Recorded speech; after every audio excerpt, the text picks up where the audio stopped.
Our power couple clients also want individual portraits of themselves to round out their promotional package. We want these images to visually match with the couple shot that we just did, but not exactly. Using the same basic lighting setup with a few key changes, we'll create a pair of individual portraits that can be used in conjunction with the couple shot, or they'll also stand up all by themselves as nice-looking, businessy headshots. First, let's assume that our clients may use both the couple shot and the individual portraits on the same brochure or web page. So the question is, do we want our main light to be on the same side for these individual portraits as it was for the couple shot? The answer in this case is yes. This will provide a very neat, a very smooth, a very professional set of images for this type of client's needs. So, we'll leave the main light on the right side of our camera, but we will rotate it back to its vertical position and take out the feathering that we put in for the couple shot. So now our main light is pointing right at our subject. Main light elevation is sometimes taken for granted here at the Crockett Studios because it's very rare for me to go outside my main light elevation positions, which are: the center of my main light is just about always above my lens axis, but the bottom edge of my main light is just about always below my lens axis. This gives me that downward push of light that I really like and I think is important in how I've created my lighting style. One very important element when we compare lighting for digital capture to lighting for color negative portraits is the fact that digital capture is just so much more contrasty. And the fact that larger light sources have a lower effective contrast, you may find that you'll be using larger light sources or using your light sources now closer to your subject in order to lower their effective contrast to match your digital capture's needs. So, if you're having problems with high contrast in your portrait work, try using larger light sources and placing them closer. With that in mind, what's a good starting point for the main light to subject distance for digital portraiture? Let me introduce you to what we refer to as our main light limits.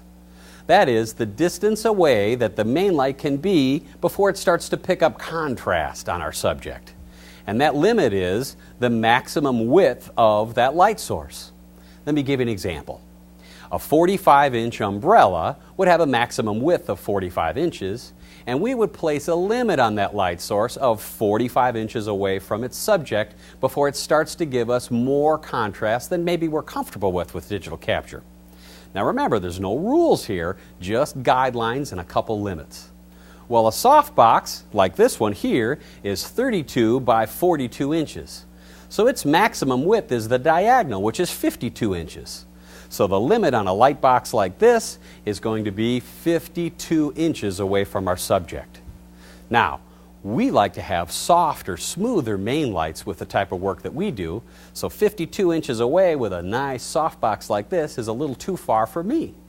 You'll find that more often than not, I'll keep a softbox this size about 40 inches away from my individual portrait subjects.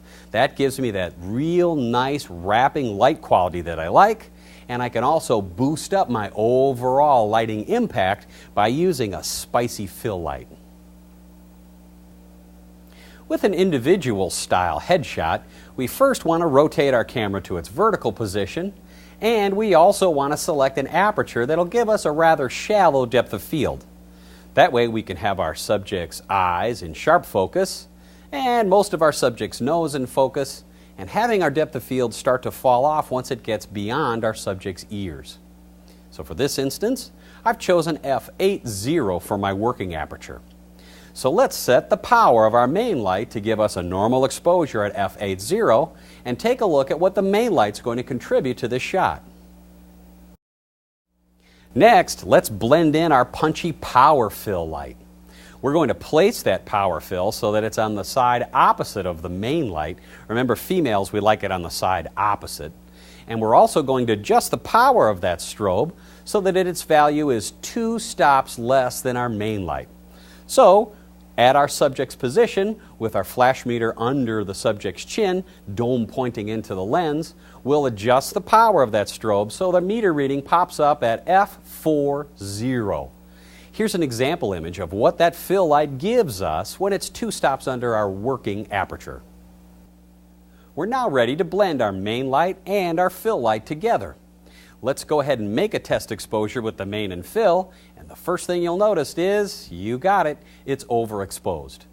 So let's go ahead and remeasure our main and our fill light together, and we'll find out that our meter tells us that we now have F8 3/10. So we're 3/10 of a stop overexposed.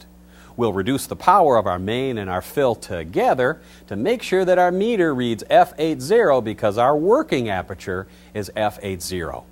Here's another example of the main and the fill combining for F8 when our camera's also set to F8, giving us a normal exposure. For the kicker light in this shot, let's use that same 22 by 32 inch softbox that we used in the power couple shot. And let's place it on the opposite side of our main light. Because we have a female subject, let's elevate it nice and high. And let's also position it so it's somewhere around the main light axis. Now we've got a couple things to deal with here with a female subject, and that is we need to know the shape of our subject's face and the hairstyle she has, and here's why. We want to be very careful that we don't create a bright highlight or hit on our subject's far cheek. That's a masculine lighting technique that we'll use to our advantage later when we photograph her husband. But we want to make sure that if we have a little highlight there, it's very smooth and soft and not very dominant. So we may want to position this main light around the back of the subject just a little bit more. But be very careful. Mean old Mr. Lens Flare might be headed your way if you get it too far back. So you may want to make sure that it's a little further out of your frame if you're going to be bringing it around so that you don't get that highlight on our subject's far cheek. The exposure value that you choose for your kicker light is really depending on you and your taste. You can go ahead and meter that kicker light so that it's equal to your working aperture to give you a bold and vivid kicker light. Or I've chosen to have my kicker light 1 stop less than my working aperture to give us that smooth kicker that we had in the power couple shot. Either way, the choice is totally up to you. You also may discover that subjects with lighter colored hair are going to want to have that kicker light at least 1 stop less, maybe a stop and a half less than your main light. I love to give my clients options when selecting the images that they want to purchase. So let me show you some options for lighting the background in this instance. So here's an example image of our final shot on the gray muslin with the blue gelled background light placed right in the center. Now I like to offset my background lights a lot, and I'll place the center of my background light on the side opposite of my main. This gives me a little more impact and a little visual twist to how you kind of look into the image. So let's move that background light down and to the left a little bit and show you here it's brighter on the lower left than it is in the upper right.